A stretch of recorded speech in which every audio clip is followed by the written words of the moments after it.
Today, I've got a hot take for you. Originality is totally overrated. My name is Seth. I'm a full-time fantasy author. I've written 26 books. I've published most of them, and I make these videos because there are a lot of authors who feel lost out there, and I don't want you to be one of them.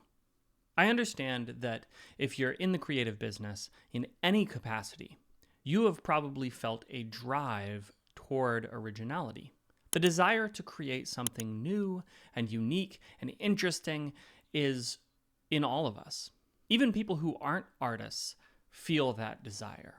It's the reason that humanity has explored the world the way it has. It's the reason that even after everything seems to have been discovered, there are still people who push out into the furthest reaches of this earth and into space, into the ocean, to try to find something new. In fact, our brains are wired for novel experience. Anytime you experience something new, it creates all sorts of feelings and emotions and impressions in you. So if all of that is true, why would I say that originality is overrated? There's really one main reason for that.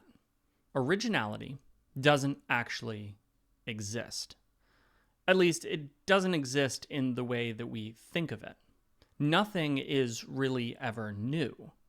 Now, bear with me as I explain this.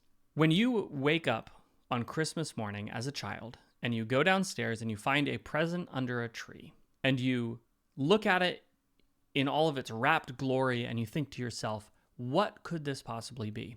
Did my parents get me that thing that I wanted? And then you rush over and you open it up. You might say that you are having a new experience. You are seeing that thing that's wrapped, that present, for the first time. And you might say, that's new. Well, it is and it isn't. Millions and billions of other people have experienced that same thing that you're experiencing right now. But it is novel. It is new to you, which is what makes it have such an impact. And I want to talk about the difference between making something novel or new to the reader and making something new. I think we often get caught up as authors in this desire to create something new. And we think that that means that we have to create something that has never existed before. This is why you have fantasy authors who write 30 different races, all with unique physiology, unique languages, and put them in a world for their protagonist to encounter. And there's nothing wrong with that, intrinsically.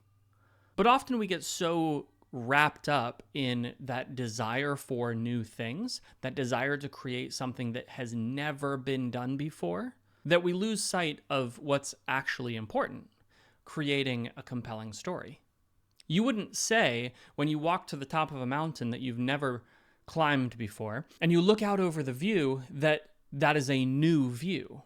It is novel, right? You've never experienced it before, but other people have. And whether anybody experiences it or not, that view always exists. It's always there, at the top of that mountain.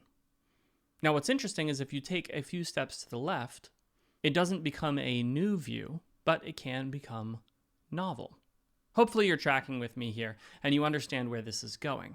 Originality in art is not about creating new things, because we can't.